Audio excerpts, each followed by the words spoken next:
तो इस रूल में कुछ गलत नहीं है, नेपाल अपने तरीके से अपने बॉर्डर को मैनेज कर सकता है। तो पॉलिटिकल लेवल पर देखें तो ये स्टेप नेपाल के लिए बहुत अच्छा है और इसमें भारत की मोदी सरकार कुछ ज़्यादा ही ईगोइस्टिक लग रही है यार। सीरियसली मुझे शर्म आती है दोनों देशों की गवर्नमेंट पर कि इतने अच्छे रिश्तों को आप संभाल नहीं पाए, तो आप किस हिसाब के पॉलिटिशियंस हो जिन्होंने दोनों देशों के पूर्वजों के बनाए हुए अच्छे रिश्तों का तार तार किया है और भरोसे की नींव इतनी मजबूत रखी गई थी। बिकॉज नेपाल और इंडिया काफ़ी अलग सेंटिमेंट्स के देश हैं जो कि तो इस छोटे से लैंड का इशू क्या दोनों गवर्नमेंट सॉल्व नहीं कर सकती थी। एक नेपाली एक इंडियन भी है और एक इंडियन एक नेपाली भी है। 1950 की जो India Nepal treaty of peace and friendship हुई थी उसको ये किनारे रख के लिया गया कदम। नमस्कार, एनआई न्यूज़ पर आप सभी का स्वागत है। मैं हूं शिवम और आज बात करने वाले हैं नेपाल के बदले हुए नियमों पर। तो वीडियो शुरू करने से पहले हमें एक न्यूट्रल पॉइंट पर आना पड़ेगा और इस नियम बदली के मामले को एक सेंटर पॉइंट से देखेंगे। तो सबसे पहले उस नियम की बात करेंगे जिसमें नेपाल ने 20 पॉइंट ही तय किए हैं बॉर्डर पर, जिससे भारतीयों की एंट्री होगी। तो इससे नेपाल के लोगों को क्या फ़ायदा होगा? तो इससे सबसे पहला फ़ायदा ये होगा कि नेपाल में और भारत में जो भी अवैध रूप से तस्करी या फिर कोई गैर कानूनी काम होते थे उन पर रोक लगेगी। और दूसरी चीज़ ये कि इंडियन क्रिमिनल को कई बार देखा गया है कि वो नेपाल भाग जाते हैं और वहाँ पनाह ले लेते हैं, जिससे वो इंडियन पुलिस और फोर्सेस से बच सके। तो इस पर भी अब शिकंजा कस जाएगा। तीसरी चीज़, इससे नेपाल और भारत के बॉर्डर पर एक कंट्रोलिंग आ जाएगी, जिससे कि नेपाल ईजिली पता कर सकता है कि भारत से कितने लोग नेपाल में आए हुए हैं। तो इससे कुछ नुकसान भी हो सकते हैं जो काफ़ी बड़े पैमाने पर हो सकते हैं, क्योंकि नेपाल एक टूरिस्ट बेस्ड इकोनॉमी है। तो इससे एक बड़े पैमाने पर नुकसान भी हो सकता है। नुकसान क्या हो सकता है? क्योंकि मोस्ट ऑफ द टूरिस्ट जो नेपाल जाते हैं उसमें से सबसे ज़्यादा टूरिस्ट इंडियन हैं और ये हर साल का डेटा है, जिससे ये पता चलता है कि हर साल इंडियंस ही सबसे ज़्यादा नेपाल जाते हैं। और सबसे ज़्यादा जाने का रीज़न ये भी है क्योंकि वहाँ हिंदूज़ और बौद्ध का सबसे ज़्यादा अट्रैक्टिव टूरिस्ट पॉइंट्स हैं, तो जिसे लेकर वहाँ टूरिस्ट सबसे ज़्यादा इंडिया से जाते हैं, उसके बाद चाइना से जाते हैं और बाद में फर्दर कंट्रीज़ हैं। तो इससे इंडियन टूरिस्ट पर भी असर पड़ सकता है क्योंकि बॉर्डर पॉइंट कुछ निर्धारित किए गए हैं। नेपाल टूरिज्म का डेटा देखें तो 70% करीबन पिलग्रिम साइट्स पर लोग जाते हैं, 34% लोग हॉलीडेज़ मनाने आते हैं और 13% लोग ही माउंटेन्स पर ट्रैकिंग करने आते हैं। तो इस डेटा से ये पता चलता है कि मोस्ट ऑफ द लोग जो आते हैं वो बेसिकली टेम्पल्स और पिलग्रिम्स को ही देखने आते हैं। सेकेंडली, इस इशू का सबसे ज़्यादा असर बॉर्डर एरियाज़ पर रहने वाले इंडियंस और नेपालीज़ को पड़ेगा, क्योंकि ये इंडियंस और नेपालीज़ जो कि बॉर्डर एरियाज़ में रहते हैं इनके तमाम छोटे छोटे बिजनेसेस होते हैं, जिसे लेकर वो किसी भी पॉइंट से निकल सकते थे या फिर जा सकते थे। और जैसा कि अब 20 पॉइंट निर्धारित किए गए हैं तो उन्हें घूम कर जाना पड़ेगा, जिससे उनका टाइम वेस्ट भी हो सकता है या फिर उनको ज़्यादा डिस्टेंस कवर भी करना पड़ेगा, जिससे लेकर उन्हें एक प्रॉब्लम आएगी और इससे उनके बिजनेसेस पर कहीं ना कहीं असर पड़ेगा। और दोस्तों, सबसे बड़ी बात इसमें यह है कि 1950 की जो India Nepal treaty of peace and friendship हुई थी उसको ये किनारे रख के लिया गया कदम है, जो कि एक बहुत बड़ा फैसला है। दोस्तों, ये 1950 में भारत और नेपाल के बीच में हुई थी, जिसमें नेपाल के पीएम मोहन शमशेर राणा और इंडियन एम्बेसडर नारायण सिंह के बीच में ये साइंस हुए थे, जिसके तहत ना ही इंडियंस और ना ही नेपाली को बॉर्डर पॉइंट्स पर कभी फ्री मूवमेंट से रोका जाएगा, यानी कि वो हमेशा फ्री मूवमेंट कर सकते हैं। यानी एक नेपाली कभी भी इंडिया में कैसे भी आ सकता था और एक इंडियन कभी भी नेपाल में कैसे भी जा सकता था। तो ये एक फ्री मूवमेंट को रोकते हैं। साथ ही साथ इसमें प्रोडक्ट का भी फ्री मूवमेंट था, यानी कि कोई प्रोडक्ट पे एक्स्ट्रा टैक्सेस नहीं आने वाले थे, यानी कि कोई भी कुछ भी सामान उठा के ले जा सकता था और नेपाल साइड से भी कोई सामान लेके आ सकता था। तो ये एक ईजीनेस थी जो अब शायद नहीं रहेगी। तो इससे ये पता चलता है कि अगर इस ट्रीटी को नज़रअंदाज किया जाता है तो कल को और चीज़ों पर भी इसका असर पड़ सकता है। हो सकता है कि बॉर्डर एरियाज़ पर सामान की आवाजाही को लेकर भी लोगों को ज़्यादा पैसे खर्च करने पड़े, जिससे सिर्फ और सिर्फ दोनों देशों के लोगों को ही सफ़र करना पड़ेगा। तो दूसरा रूल ये बनाया गया है कि भारतीय सीमा से सभी बॉर्डर पर नेपाल अपने आर्मी के जवान रखेगा। तो इस रूल में कुछ गलत नहीं है, नेपाल अपने तरीके से अपने बॉर्डर को मैनेज कर सकता है। तो ये एक सही कदम है, लेकिन मुझे ये स्टेप इररेलेवेंट लगता है। अब इररेलेवेंट क्यों लगता है? क्योंकि एज सच इंडिया और नेपाल के most of the border line पर कोई भी मिलिट्री कंस्ट्रक्शन नहीं है, जिसे लेकर कोई खतरा तो नहीं है, लेकिन ये कहीं ना कहीं इंडियन गवर्नमेंट पर एक प्रेशर जरूर बनेगा। और इन बॉर्डर एरिया को नेपाल पुलिस भी अच्छे से हैंडल कर सकती है, क्योंकि आज तक इंडियन और नेपाल के बॉर्डर पर कभी बंदूकों के दम पर कोई भी घुसपैठ या फिर कुछ भी नहीं हुआ है। तो ये एक सेफ बॉर्डर लाइन है। जो छोटी मोटी गतिविधियां होती रहती हैं वो कोई भी और किसी भी तरह के सिपाही हैंडल कर सकते थे। तो जो तीसरी चीज़ इंट्रोड्यूस करने वाला है नेपाल, वो है नया मैप, जिसमें काला पानी, लिपुलेख और लिम्पियादेरा को वो नेपाल के हिस्से में दिखाएगा मैप पे। तो पॉलिटिकल लेवल पर देखें तो ये स्टेप नेपाल के लिए बहुत अच्छा है, क्योंकि इससे लोगों के कंट्री सेंटिमेंट्स जुड़े होते हैं। लोग वैसे भी इंडिया के खिलाफ प्रदर्शन कर रहे थे, यानी कि नेपाल की गवर्नमेंट्स पर कहीं ना कहीं प्रेशर आ रहा था, तो नेपाल की गवर्नमेंट को कुछ एक्शन दिखाना था। उस एक्शन के तौर पर पॉलिटिकल लेवल पर बहुत सही है, और इससे लोगों तक बात पहुंचती कि एक्शन हुआ, क्योंकि इस मैप को जल्द ही मंजूरी भी मिल जाएगी। लेकिन क्वेश्चन ये उठता है कि इस नए नक्शे से क्या चीज़ें सॉर्ट आउट हो जाएंगी? क्या नक्शा पास होते ही ये सब चीज़ें सही हो जाएंगी या फिर और बिगड़ने के आसार हैं? तो इसके लिए हम नेपाल के आसपास के देशों को ही देख लेते हैं। तो सबसे पहले देखते हैं कि चाइना को। चाइना के साथ इंडिया के बॉर्डर डिस्प्यूट्स हैं। अरुणाचल प्रदेश को इंडिया इस समय रन करता है और अरुणाचल प्रदेश को चाइना अपने इलाके में दिखाता है।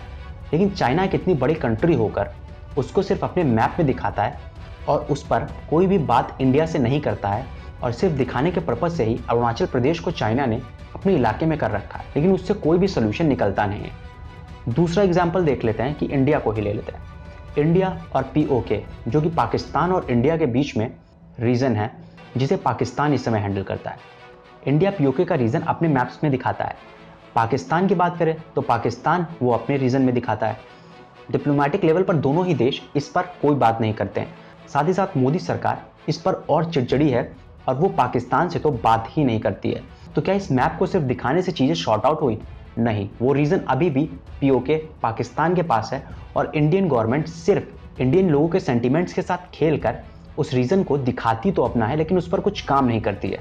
और जैसे ही इंडिया में इलेक्शंस आते हैं तो इस रीजन को लेकर बातें उठने लगती हैं, तमाम तरह के झूठे भाषण किए जाते हैं, लोगों के कंट्री सेंटीमेंट का फ़ायदा उठाया जाता है और अपने नाम पर वोट्स लिए जाते हैं। यही चीज़ें इस मसले पर हमने इंडिया में देखी है। दोस्तों, मुझे लगता है कि नेपाल और इंडिया के मामले में इस पर बहुत कुछ अच्छा किया जा सकता था, बिकॉज नेपाल और इंडिया काफ़ी अलग सेंटीमेंट्स के देश हैं, जो कि दुनिया में आपको कोई भी दो देश में देखने को नहीं मिलेगा। नेपाल के लोग आज भी इंडिया में कहीं पर भी जाकर कोई भी बिजनेस कर सकते हैं, या फिर इंडिया के कोई भी गवर्नमेंट संस्थान में अप्लाई करके वहाँ काम कर सकते हैं, और कुछ वैसे ही रूल्स इंडियन के लिए नेपाल में हैं। जब नेपाली पूरे इंडिया में कहीं भी जाकर रह सकते हैं और कोई भी इंडियन नेपाल में जाके कहीं भी रह सकता है, तो इस छोटे से लैंड का इशू क्या दोनों गवर्नमेंट सॉल्व नहीं कर सकती थी? मुझे लगता है कि इसका हल बहुत आसानी से निकाला जा सकता था, पर दोनों देशों की सरकारों की नीयत खराब है। दोनों ही देशों के पॉलिटिशियंस ईगो में हैं और इस पर कोई बात नहीं कर रहे हैं, और इसमें भारत की मोदी सरकार कुछ ज़्यादा ही ईगोइस्टिक लग रही है, क्योंकि नेताओं की जेबें तो भरी हैं, इन्हें कहाँ मतलब नीचे रह रहे एक आदमी से। मैं पूछना चाहता हूँ कि क्या एक कॉमन नेपाली का इन इश्यूज़ पर कोई कंट्रोल है, या फिर एक कॉमन इंडियन का इन इश्यूज़ पर कोई कंट्रोल है? कंट्रोल है तो सिर्फ और सिर्फ इन पॉलिटिशियन लेवल पर, और ये अपने लेवल पर राजनीति खेलकर दोनों देशों की जनताओं में एक दूसरे के खिलाफ नफरतें पैदा करने चाह रहे हैं, क्योंकि इससे कहीं ना कहीं पॉलिटिकल लेवल पर इन लोग को फ़ायदा होता है।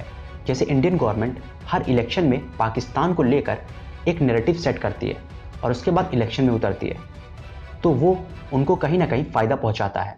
तो इस मामले पर मैं कहूँगा कि दोनों ही सरकार का बहुत बड़ा फेल्योर है, जिन्होंने दोनों देशों के पूर्वजों के बनाए हुए अच्छे रिश्तों का तार किया है। क्या हमेशा से शांति का प्रतीक रहा नेपाल इंडिया को दुश्मन की नज़र से देखेगा तो सब कुछ अच्छा चलेगा, या फिर कोई एक इंडियन नेपालीज को बुरी नज़र से देखने लगे तो क्या इस रीज़न के लिए अच्छा है? और इन देशों के पुराने संबंध जिस हिसाब के हैं उसके लिए क्या ये अच्छा है? ये सवाल कीजिए अपने आप से। दोनों देशों के पूर्वजों ने जो दोनों देशों के लिए किया वो काबिले तारीफ था, लेकिन इस समय की सरकारें इन सब चीज़ों को नज़रअंदाज कर रही हैं और रिश्तों को ख़राब करने पर तुली हुई हैं। नेपाल में माउंटेनियस रीजन ज़्यादा था, इसलिए कभी नेपालीज़ को परेशानी ना हो, तो इसलिए ओपन बॉर्डर और फ्रेंडशिप की इतनी अच्छी मिसालें रखी गई थी कि कोई भी नेपाली भारत में कहीं भी रहकर कहीं भी काम कर सकता था। और भरोसे की नींव इतनी मजबूत रखी गई थी कि कुछ सेंसिटिव मैटर यानी कि आर्मीज़ और गवर्नमेंट जॉब्स में भी नेपालियों की एंट्री को मंजूरी दी गई। ये सब कुछ किया दोनों देशों के पूर्वजों ने और इस टाइम की सरकारों ने उन सबको दरकिनार कर दिया है। सीरियसली मुझे शर्म आती है दोनों देशों की गवर्नमेंट पर कि इतने अच्छे रिश्तों को आप संभाल नहीं पाए, तो आप किस हिसाब के पॉलिटिशियंस हो। इंडिया खुद को अगर ब्रिज बदर मानता है तो क्यों नहीं वो थोड़ा झुक जा रहा है, क्यों सरकार एकदम कठोर बनी हुई है। नेपाल भी इस पर क्यों नहीं भारत से ठीक से संपर्क साधने की कोशिश कर रहा है, सिर्फ ईगोइस्टिक क्यों हो रहा है। कोई ट्रीटी, कोई नया नियम, कुछ भी इस पर किया जा सकता है। दोनों ही देश उस जगह को हैंडल कर लो, दोनों ही देश आर्मी लगा लो, दोनों ही लोग उस जगह को डेवलप कर दो, लोगों का भला हो जाएगा। नेपाल को भी समझना चाहिए कि इस पर इंडिया की चाइना के साथ स्ट्रेटेजिक लेवल पर काफ़ी ज़्यादा इस लैंड की ज़रूरत है, तो नेपाल को इस पर समझना चाहिए और एक कुछ ऐसी ट्रीटीज़ को साइन करवाना चाहिए, फिर उन पर बात करनी चाहिए जिससे कि इंडिया की स्ट्रेटजी पर भी असर ना पड़े, उस लैंड को भी दोनों ही लोग देखें। क्योंकि वैसे भी नेपाल के सभी लोग इंडिया में कहीं भी कैसे भी जा सकते हैं और इंडियंस भी नेपाल में जा सकते हैं, तो दोनों को लैंड शेयर करने में क्या दिक्कतें हैं। मेरा तो मानना यह है कि एक नेपाली एक इंडियन भी है और एक इंडियन एक नेपाली भी है। अगर आप एक दूसरे को गाली देते रहोगे तो आप खुद को ही गाली दे रहे हो। इसमें बहुत बड़ा रोल है मीडिया का, जो कि दोनों तरफ नफरतें फैलाने की कोशिशें कर रही है। साथ ही साथ इसमें कई पॉलिटिकल स्कीम्स हैं जो कि लगे हुए हैं। दोनों साइड झुकना नहीं चाहती, ईगोइस्टिक हो चुकी हैं और पुराने संबंधों को तार तार कर रही हैं। एक बार पुराने संबंधों पर जाकर दोनों ही देश के नेताओं को नेपाल और भारत पर पढ़ना चाहिए, जिससे शायद उनको थोड़ी अक्ल आ जाए। मैं चाहता हूँ कि आप इस वीडियो को इतना शेयर कीजिए कि सरकारें इसको सुने और सोचने पर मजबूर हो कि इस पर कुछ किया जा सकता है। दोनों देशों की सरकारों को एक टेबल पर आना पड़ेगा, इस पर बात करनी पड़ेगी, तभी ये सॉर्ट आउट होगा। सिर्फ अलग लेवल पर करने पर चीज़ें कुछ नहीं होने वाला, संबंध खराब होंगे और लॉन्ग टर्म के लिए ये चीज़ें बहुत ज़्यादा प्रॉब्लम करने वाली हैं और बहुत ज़्यादा अफेक्ट करेंगी दोनों देशों के लोगों को। अगर ये वीडियो आपको अच्छा लगा हो तो प्लीज़ इसे लाइक कीजिए और साथ ही शेयर करना इसे ना भूलें। अपने फैमिली और फ्रेंड्स तक इसे पहुंचाएं और शेयर करें और ज़्यादा से ज़्यादा इसे सरकारी लेवल तक भी पहुंचाने की कोशिश करें, ताकि दोनों देशों की गवर्नमेंट पर कुछ असर पड़े। यदि आपने इस चैनल को सब्सक्राइब नहीं किया है तो अभी इसे सब्सक्राइब कीजिए, साथ में बेल का आइकन ज़रूर दबाएं ताकि लेटेस्ट अपडेट्स आपको मिलते रहें। साथ ही मैं बताना चाहूँगा कि आपको कोई भी क्वेश्चन पूछना है तो यहाँ पर कमेंट बॉक्स में लिख कर मुझसे पूछिए और साथ ही मेरे चैनल आई एम शिवम को, जो कि एक व्लॉग चैनल है, उसको सब्सक्राइब कीजिए। मैं उस पर आप सभी को जवाब दूंगा और उस चैनल का लिंक नीचे डिस्क्रिप्शन बॉक्स में सबसे ऊपर है। तो जाइए उस चैनल को सब्सक्राइब कीजिए ताकि हम और आप कनेक्ट हो सके और बात कर सके इस पर। साथ ही साथ उस पर आप मुझे सजेशन भी कर सकते हैं। आज के लिए इतना ही, धन्यवाद।